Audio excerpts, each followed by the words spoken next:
नमस्ते। विशाल ब्रह्मांड की खोज में आपका स्वागत है। वर्टिकल बार क्या? इस विशाल ब्रह्मांड में सिर्फ हम ही हैं। ब्रह्मांड बहुत बड़ा है और इसका इतिहास बहुत पुराना। वर्टिकल बार जैसे प्राचीन काल में खगोल शास्त्री तारों को देखते थे। वर्टिकल बार एलियन जीवन की संभावनाओं को तलाशने के इस सफर में हमारे साथ आइए। वर्टिकल बार, क्या पृथ्वी के बाहर भी जीवन है?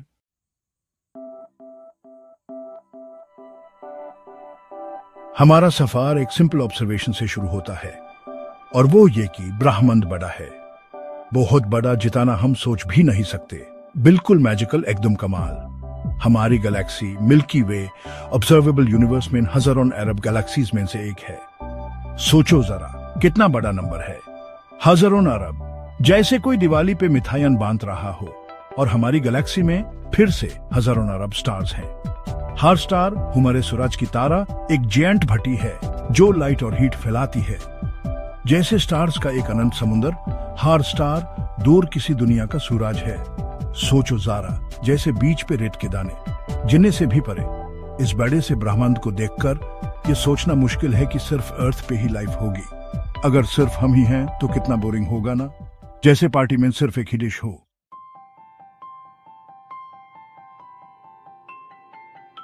सदियों से दूसरे ग्रहों का होना बस एक कल्पना थी। For centuries the existence of other planets was just a theoretical guess. नई टेक्नोलॉजी से अब हम इन दूर की दुनियाओं को ढूंढ सकते हैं। With new technology we can now find these far away worlds. हजारों अलग अलग ग्रह पहले ही मिल चुके हैं। Thousands of unique planets have already been discovered. बड़े बड़े गैस वाले ग्रहों से लेकर पृथ्वी जैसे पथरीले ग्रहों तक कई तरह के ग्रह हैं। From giant gas planets to Earth-like rocky planets, there are many types. कई ग्रह ऐसे क्षेत्र में हैं जहां पानी हो सकता है, मतलब वहां जीवन भी हो सकता है। Many planets are in zones where liquid water could exist, meaning life could too. इससे हमें उम्मीद मिलती है कि धरती के अलावा भी कहीं जीवन हो सकता है। This gives us hope that life might exist beyond Earth. दूसरे ग्रहों को ढूंढना इंसानों की जिज्ञासा और क्रिएटिविटी दिखाता है। The search for other planets shows human curiosity and creativity.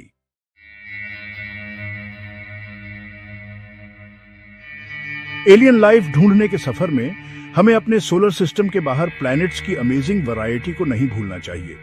Imagine करो, जैसे किम्बाब के इंग्रेडिएंट्स तरह तरह के प्लैनेट्स यूनिवर्स में फैले हुए हैं। सिर्फ सन जैसे स्टार्स को ढूंढना ही नहीं, बल्कि उनके अराउंड रिवॉल्व करने वाले अनबिलीवेबल वर्ल्ड्स को एक्सप्लोर करना है। मानो पूरे देश के फेमस रेस्टोरेंट्स ढूंढने जैसे। 1990 में फर्स्ट एक्सोप्लैनेट की डिस्कवरी के बाद हमने रियलाइज किया कि हमारा सोलर सिस्टम जो फेमिलियर प्लैनेट्स से बना है, बस एक एग्जाम्पल है कई टाइप्स में से। जैसे हमारा मोहल्ला देश के कई मोहल्लों में से एक है। हमने जुपिटर से भी बड़े गैस जायंट्स को स्टार्स के इतने क्लोज ऑर्बिट करते देखा है जितना मर्क्यूरी सन के क्लोज है। ये प्लैनेट्स बिल्कुल गैंगनम स्ट्रीट पर टैक्सी की स्पीड से रिवॉल्व करते हैं। अर्थ से बहुत बड़े रॉकी प्लैनेट्स भी मिले हैं और मर्क्यूरी से भी स्मॉल, जैसे होबक्योट की तरह लॉन्ग प्लैनेट्स, चैप साल्ट्योक जैसे राउंड प्लैनेट्स, और भी बहुत टाइप्स की। और इस अमेजिंग वैरायटी में हमने प्लैनेट्स डिस्कवर करना शुरू कर दिया है जो अर्थ की साइज और मास से काफी सिमिलर हैं। ऐसे ट्विन प्लैनेट्स मिलाना बिल्कुल अपने डॉपलगैंगर से मिलने जैसा है। स्टार के हैबिटेबल जोन में अर्थ साइज प्लैनेट्स स्पेशली इंटरेस्टिंग हैं। मानो ऑन्डल रूम जैसे वार्म और comfortable environment well planets. TRAPPIST-1 system में 7 अर्थ साइज्ड प्लैनेट्स हैं, जिनमें से 3 हैबिटेबल जोन मेन हैं। ये अमेजिंग पॉसिबिलिटीज शो करता है, जैसे जोंगवोल देबोरियम पर 7 मून्स देखना।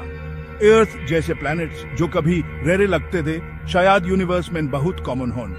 जैसे रात के स्काई में स्टार्स, वैसी ही अर्थ लाइक प्लैनेट्स की भी बहुत भीड़ हो सकती है।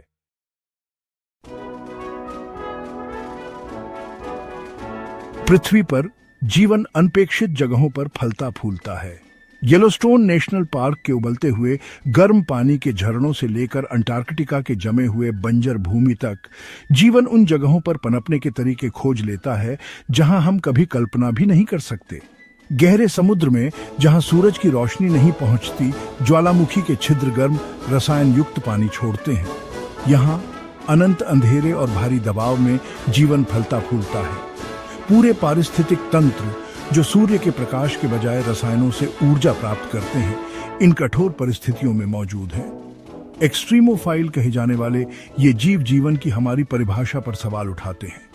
वे प्रदर्शित करते हैं कि जीवन उन परिस्थितियों में मौजूद हो सकता है जो हम आरामदायक या आवश्यक भी नहीं मानते हैं। यह लचीलापन, प्रतिकूल परिस्थितियों के अनुकूल होने और पनपने की क्षमता हमें आशा देती है कि अन्य ग्रहों पर भी जीवन मौजूद हो सकता है, जिनमें वे ग्रह भी शामिल हैं जिनकी परिस्थितियां प्रतिकूल लगती हैं। अगर पृथ्वी पर जीवन सबसे कठोर वातावरण में जीवित रह सकता है, तो अन्य दुनिया में क्यों नहीं?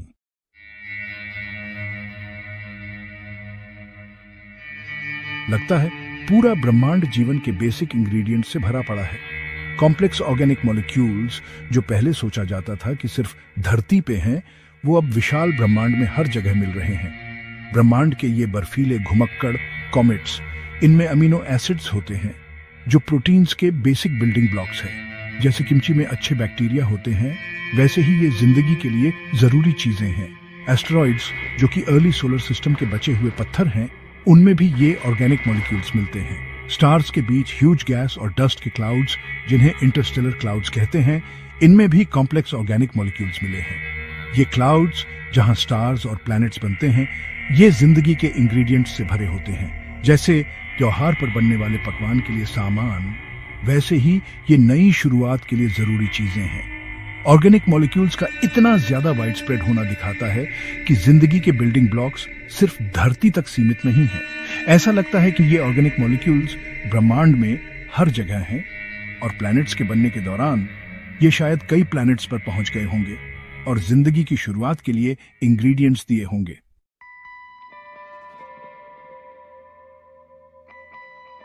हमारा प्यारा ग्रह पृथ्वी, जहां जीवन का आधार पानी है, क्या सचमुच सिर्फ यही पानी है? असल में पानी ब्रह्मांड में हर जगह मिलता है। जैसे आम हर जगह मिलता है, वैसे ही जहां तारे और ग्रह बनते हैं, उन बड़े बड़े धूल के बादलों में भी पानी है। हमारे अपने सौर मंडल में भी कई जगहों पर पानी होने के सबूत मिले हैं, जैसे लुका छिपी का खेल हो। पहले हम सोचते थे कि मंगल ग्रह सूखा है, लेकिन वहां भी कभी नदियां और झीलें थीं, इसके निशान मिले हैं। और दूर जाएं तो बृहस्पति के चांद यूरोपा पर बर्फ के नीचे एक समुंदर है जो पृथ्वी के सारे समुंदर से भी बड़ा है। जैसे इमली के अंदर गुठली छुपी होती है, वैसे शनि के चांद एनसेलाडस के दक्षिणी ध्रुव से पानी के फव्वारे निकलते हैं। मतलब वहां जमीन के नीचे पानी है, जहां शायद जीवन भी हो सकता है। जैसे गरम गरम चाय में ढेर सारे राज छुपे होते हैं, वैसे इन सबूतों से हमें लगता है कि हम ब्रह्मांड में अकेले नहीं हैं। हो सकता है कहीं दूर पानी में जीवन पनप रहा हो। जैसे अंतरिक्ष के अनगिनत रहस्य कितना दिलचस्प है ना?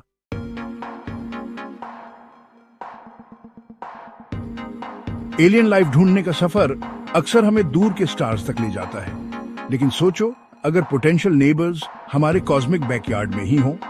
जैसे घर के आंगन में कोई चीज ढूंढना। हमारे सोलर सिस्टम में कुछ इंटरेस्टिंग जगहें हैं। जुपिटर का मून यूरोपा ले लो। इस बर्फीले मून के नीचे एक विशाल ओशन छुपा है। जैसे सर्दियों में जमी हुई नदी के नीचे पानी बहता रहता है। जुपिटर की स्ट्रॉन्ग ग्रेविटी की वजह से टाइडल फोर्सेस इस ओशन को जमने नहीं देती, जैसे कोई लगातार उस पानी को मथ रहा हो। फिर सैटर्न का मून एनसेलाडस है। इस मून पर गेजर्स मिले हैं जो वाटर वेपर और ऑर्गेनिक मॉलिक्यूल्स उगलते हैं, बिल्कुल धरती के हॉट स्प्रिंग्स की तरह। ये सेलेस्टियल बॉडीज लाइफ की पॉसिबिलिटी के बारे में सोचने पर मजबूर करते हैं, जैसे कोई लाइफ के ओरिजिन को ढूंढ रहा हो। यूनिवर्स में अनगिनत सीक्रेट्स छुपे हैं और कुछ हमारे बिल्कुल पास हैं, शायद रात के आसमान में जैसे हमारे सामने ही हों।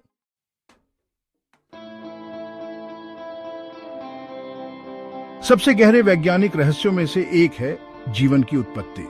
शुरुआती पृथ्वी के उस प्राथमिक सूप में जीवन कैसे शुरू हो सका? जैसे किसी कढ़ाई में तरह तरह की चीजें डालकर सब्जी बनाते हैं, वैसे ही उस मिक्सचर से जीवन की शुरुआत हुई। पृथ्वी बनने के बाद काफी जल्दी ही यहाँ जीवन शुरू हो गया था। जीवन का इतनी जल्दी आना ये दिखाता है कि अगर सही चीजें मौजूद हों तो जीवन आसानी से पनप सकता है। जैसे दही जमता है, वैसे ही प्राकृतिक रूप से जीवन की शुरुआत हुई। अगर पृथ्वी पर इतनी जल्दी जीवन शुरू हो सकता है, तो क्या यह मुमकिन है कि कई और ग्रहों पर भी जीवन हो? ब्रह्मांड में जीवन के शुरू होने के अनगिनत मौके हैं। इस विशाल ब्रह्मांड में शायद हम अकेले नहीं हैं। हो सकता है कहीं कोई हमारी तरह समोसे खाना पसंद करता हो।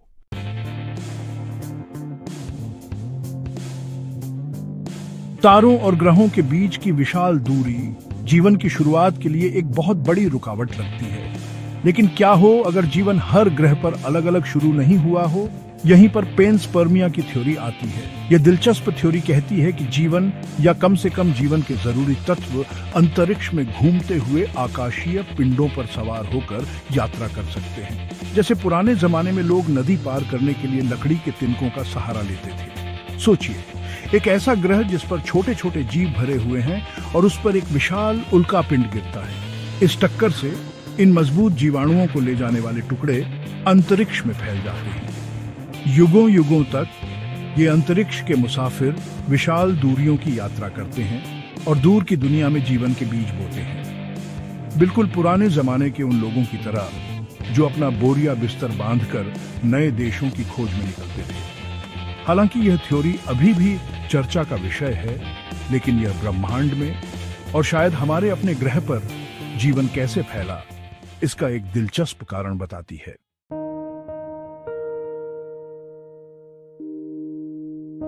ब्रह्मांड कितना विशाल है ये सोचो तो, और अगर कहीं और लाइफ हो सकता है ये मान लो तो हमें लगता है कि एलियंस से हमारी मुलाकात हो जानी चाहिए थी। यही फेर्मी पैराडॉक्स का मेन सवाल है। एनरिको फेर्मी एक साइंटिस्ट, उनके नाम पे ये पैराडॉक्स कहता है कि एलियंस होने के चांसेस तो बहुत हैं, लेकिन फिर भी हमने उनसे कांटेक्ट नहीं किया है, ना ही कोई प्रूफ मिला है। कुछ लोग कहते हैं कि सिविलाइजेशंस स्पेस ट्रैवल सीखने से पहले ही खत्म हो जाते हैं, जैसे कोई पुराना युद्ध जिसमें सब खत्म हो गए।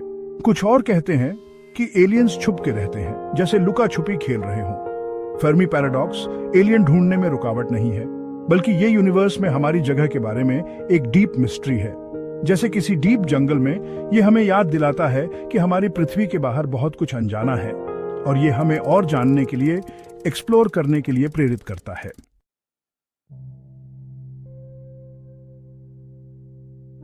1961 में एस्ट्रोनॉमर फ्रैंक ड्रेक ने एक माइंड बॉगलिंग इक्वेशन बनाई, जिससे हमारी गैलेक्सी में बातचीत करने लायक सिविलाइजेशंस की संख्या का अंदाजा लगाया जा सके। ये बिल्कुल वैसा ही था जैसे कोई फिगर स्केटिंग में परफेक्ट स्कोर पाने की प्रोबेबिलिटी कैलकुलेट करे, कॉम्प्लेक्स और एक्साइटिंग। ड्रेक इक्वेशन कही जाने वाली ये इक्वेशन कई फैक्टर्स को ध्यान में रखती है। मानो यूटनरी खेल में एमओ, यूट या गे आने के चांसेस कैलकुलेट कर रहे हों, कई सारे वेरिएबल्स हैं। इन फैक्टर्स में शामिल है स्टार फॉर्मेशन रेट, प्लैनेट्स वाले स्टार्स का रेशियो, हर स्टार के पास रहने लायक प्लैनेट्स की संख्या और ऐसे प्लैनेट्स पर लाइफ डेवलप होने की प्रोबेबिलिटी। क्या लाइफ डोनजांग जिगए जैसी गर्मी या बर्फ जैसी ठंड में भी सरवाइव कर सकती है? इसमें यह भी शामिल है कि लाइफ इंटेलिजेंस और टेक्नोलॉजी डेवलप करेगी या नहीं, और ऐसी सिविलाइजेशन की लाइफ स्पैन कितनी होगी। क्या ये सियोक गुराम ग्रोटो की तरह लॉन्ग लास्टिंग होगी या चेरी ब्लॉसम की तरह क्षणिक? इनमें से कई वेरिएबल्स अभी अननोन है। फिर भी ड्रेक इक्वेशन हमें एक फ्रेमवर्क देती है जिससे हमारी गैलेक्सी में इंटेलिजेंट लाइफ के डिस्ट्रीब्यूशन को इन्फ्लुएंस करने वाले फैक्टर्स को समझ सकते हैं। बिल्कुल बडुक में अगला मूव प्रिडिक्ट करने जैसा कॉम्प्लेक्स।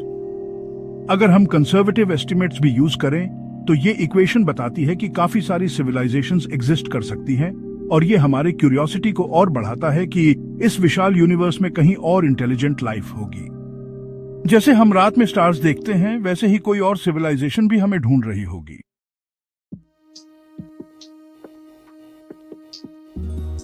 यहां पृथ्वी पर हम अपना खुद का डिजिटल ब्रह्मांड बनाना शुरू कर चुके हैं। जैसे पुराने जमाने में ऋषि मुनि ब्रह्मांड के रहस्यों को समझने के लिए ध्यान करते थे, वैसे ही अब हम कंप्यूटर की मदद से नए ब्रह्मांड बनाकर उनका पता लगा रहे हैं।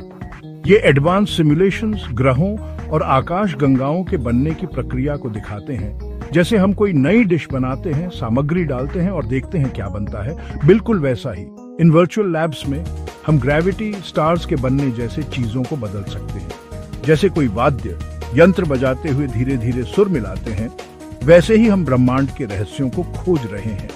पृथ्वी जैसे ग्रह जहां जीवन संभव है, गोल्डीलॉक्स जोन में काफी आम है। जैसे बसंत में फूल खिलते हैं, वैसे ही हमें ऐसे कई ग्रह मिल रहे हैं। इसका मतलब है कि हमारी पृथ्वी शायद इतनी यूनिक नहीं है। जैसे हर गली में अच्छी चाट मिल जाती है, वैसे ही ब्रह्मांड में पृथ्वी जैसे और भी ग्रह हो सकते हैं। ब्रह्मांड अनगिनत संभावनाओं से भरा हो सकता है। जैसे कोई जादुई पिटारा खोलें, कौन जाने इसमें क्या क्या छुपा हो।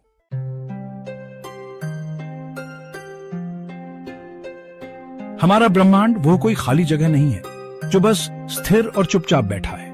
यहाँ पे तो हमेशा कुछ ना कुछ बनता बिगड़ता रहता है। जैसे कोई बगीचा हो जहां नए नए तारे खिल रहे हों, बिल्कुल वैसे ही जैसे बसंत में फूल खिलते हैं। नए जीवन का जन्म कितना अद्भुत है ना।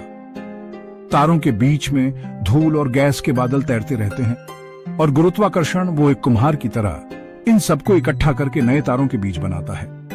जैसे कोई मिट्टी से बर्तन बनाता है, वैसे ही फिर जब बहुत ज्यादा दबाव बनता है तो ये बादल फट जाते हैं और नए तारों में आग लग जाती है। जैसे कोयला जलता है, वैसे ही नए तारे बनते हैं और ये नए तारे अपने आसपास के नेबुला को रोशन करते हैं। धूल और गैस से बनी हुई एक बहुत ही खूबसूरत पेंटिंग जैसा, जैसे कोई जादुई तस्वीर हो। लेकिन कहानी यहीं खत्म नहीं होती। इन नए तारों के आसपास बचा हुआ मलबा घूमता रहता है और नए ग्रह बनते हैं। जैसे आटा गूंथ के रोटी बनाते हैं, वैसे ही अरबों साल पहले हमारे सूर्यमंडल भी ऐसे ही बना था और आज भी ब्रह्मांड में यही सब होता रहता है। जैसे कोई नया नया खाना बना रहा हो, वैसे ही नए ग्रह, नई संभावनाएं हमेशा बनती रहती हैं। ऐसा लगता है जैसे ब्रह्मांड को एक कहानी काफी नहीं है। जैसे अलग अलग चीजों से बना हुआ एक स्वादिष्ट व्यंजन, वैसे ही ब्रह्मांड भी कई कहानियों से भरा हुआ है। जन्म, मृत्यु और फिर से जन्म, ये सब चलता रहता है और इसीलिए जीवन के होने की संभावना हमेशा बनी रहती है। जैसे जीवन का चक्र चलता रहता है, वैसे ही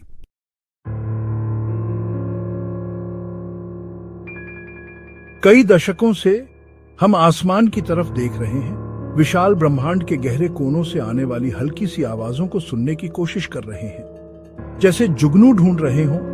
रेडियो टेलीस्कोप हमारे कान हैं जो ब्रह्मांड को सुनते हैं। ये दूर दूर के तारों और गैलेक्सी से आने वाले कमजोर संकेतों को पकड़ते हैं, जैसे रात के आसमान में तारों के बीच सफर कर रहे हों। इनमें से कुछ सिग्नल रहस्यमय हैं जिन्हें समझाना मुश्किल है, बिल्कुल पहेली जैसे। क्या ये सिग्नल किसी बहुत एडवांस सिविलाइजेशन के मैसेज हो सकते हैं, जैसे अंतरिक्ष के सन्नाटे को चीरती हुई कोई टेक्नोलॉजी की निशानी, या सिर्फ हमारी कल्पना? कोई भी नतीजा निकालने से पहले हमें और ज्यादा रिसर्च और गहरी स्टडी करनी होगी। जैसे कोई बहुत बड़ा वैज्ञानिक करता, जल्दबाजी में कोई फैसला नहीं लेना चाहिए। ये अजीब सिग्नल हमें याद दिलाते हैं कि अनजान दुनिया कितनी विशाल है, कितनी गहरी और रहस्यमयी, जैसे कोई जादुई दुनिया।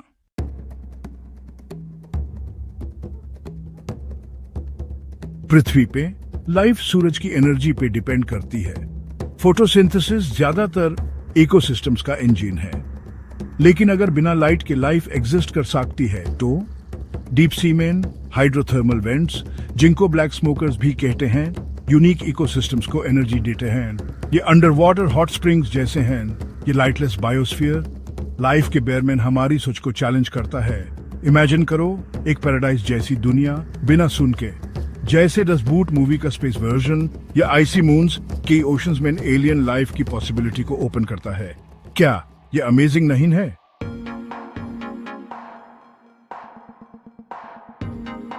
धरती पे सारे लिविंग थिंग्स का एक कॉमन थिंग है, carbon based biochemistry. Carbon complex molecules बनाता है जो लाइफ का बेस है। लेकिन क्या ये एक ही तरीका है? क्या कहीं और लाइफ अलग दिख सकती है? कुछ साइंटिस्ट अलग बायोकेमिस्ट्री के बारे में सोच रहे हैं। सिलिकॉन लाइफ का बिल्डिंग ब्लॉक बन सकता है। यह बड़ा यूनिवर्स अनलिमिटेड पॉसिबिलिटीज दिखाता है।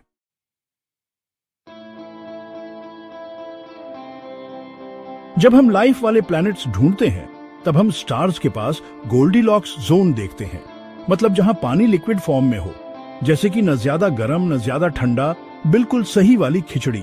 जब हम लाइफ वेल प्लैनेट्स ढूंढते हैं, तब हम स्टार्स के पास गोल्डीलॉक्स जोन देखते हैं, मतलब जहां पानी लिक्विड फॉर्म में हो, जैसे कि न ज्यादा गर्म न ज्यादा ठंडा, बिल्कुल सही वाली खिचड़ी।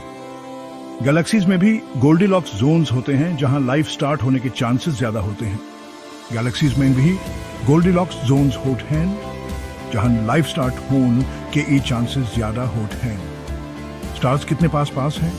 सुपरनोवा एक्सप्लोजन्स और हैवी एलिमेंट्स, ये सब मिलकर डिसाइड करते हैं कि ये जोन्स कहाँ होंगे। स्टार्स कितने पास पास हैं, सुपरनोवा एक्सप्लोजन्स और हैवी एलिमेंट्स, ये सब मिलकर डिसाइड करते हैं कि ये जोन्स कहाँ होंगे। हमारा सन मिल्की वे गैलेक्सी के एक शांत जगह में है। ये लाइफ के लिए परफेक्ट है, जैसे धूप में आम पापड़ सुखाने के लिए अच्छी जगह। हमारा सन मिल्की वे गैलेक्सी के एक शांत जगह में है। ये लाइफ के लिए परफेक्ट है, जैसे धूप में आम पापड़ सुखाने के लिए अच्छी जगह। गैलेक्सी का गोल्डिलॉक्स जोन लाइफ ग्रो होने के लिए सबसे बेस्ट जगह है। गैलेक्सी के गोल्डिलॉक्स जोन लाइफ ग्रो होने के लिए सबसे बेस्ट जगह है।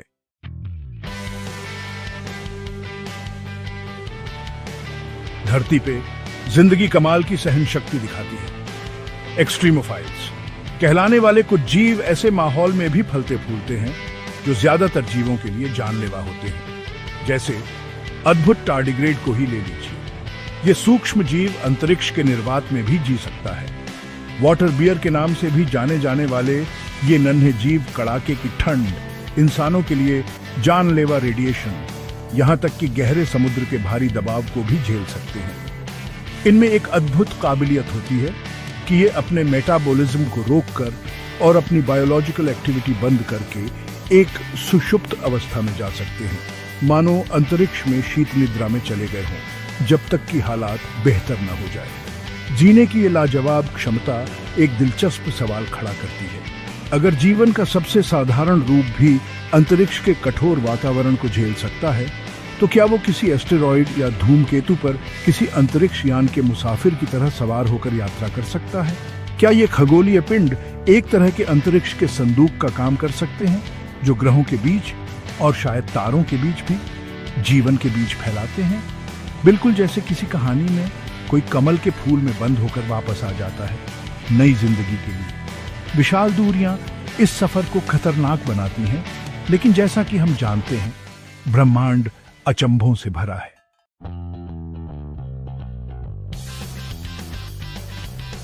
हम अक्सर जीवन की कॉम्प्लेक्सिटी देखकर हैरान रह जाते हैं। डीएनए और प्रोटीन्स का कॉम्प्लिकेटेड डांस और इकोसिस्टम का नाजुक बैलेंस। लेकिन बेसिकली जीवन केमिस्ट्री है। एटम्स और मॉलिक्यूल्स की एक सिम्फनी। ये सब प्योर यूनिवर्स में सेम बेसिक लॉज के हिसाब से इंटरैक्ट करते हैं। छोटे से माइक्रो ऑर्गेनिज्म से लेकर बड़े से बड़े व्हेल तक अर्थ पे जितने भी जीवन हैं, वो कुछ एलिमेंट्स से बने हैं। Carbon, hydrogen, oxygen, nitrogen, phosphorus और सल्फर। ये एलिमेंट्स सिर्फ हमारे प्लेनेट पे ही नहीं है, ये प्योर यूनिवर्स में फैले हुए हैं। स्टार्स के अंदर बनते हैं और फिर प्योर स्पेस में फैल जाते हैं। अगर जीवन के ये बेसिक इंग्रेडिएंट्स इतने कॉमन हैं, तो क्या जीवन भी उतना ही कॉमन हो सकता है जितना हम सोचते थे?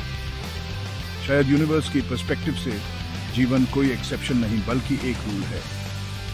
केमिस्ट्री के नियम यूनिवर्सल हैं और जहां सही कंडीशंस मिलती हैं, वहां दूसरी दुनिया में भी जीवन पैदा हो सकता है। मॉलिक्यूल्स का कॉम्प्लेक्स डांस, सिंपल एलिमेंट्स से कॉम्प्लेक्स स्ट्रक्चर्स का बनना, ये सब बेसिक फोर्सेस से कंट्रोल होते हैं, न कि अर्थ की कोई स्पेशल क्वालिटी से। तो जीवन का बेसिक नेचर जैसा हम जानते हैं, वो कहीं और भी जीवन होने की पॉसिबिलिटी को इंडिकेट करता है। ये बात यूनिवर्स के ग्रैंड स्ट्रक्चर की सिंपल ब्यूटी को और भी हाईलाइट करती है।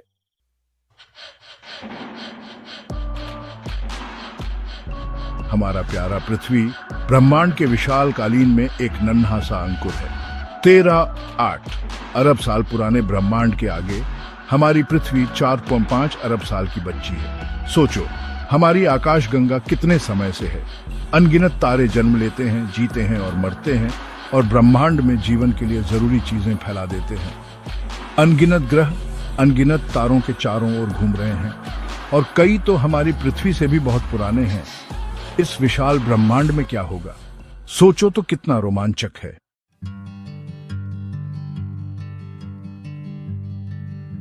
धरती के सबसे मुश्किल जगहों में छुपे हुए नन्हे नन्हे जीवों से लेकर दूर दूर तारों के बीच कहीं बड़े एडवांस्ड सिविलाइजेशंस होने की संभावना तक, एलियन लाइफ ढूंढने की हमारी कोशिश हमें जिंदगी के सबसे गहरे सवालों तक ले जाती है। जैसे हम हबल टेलीस्कोप से ब्रह्मांड की गहराइयों में झांक रहे हों। क्या हम अकेले हैं इस यूनिवर्स में?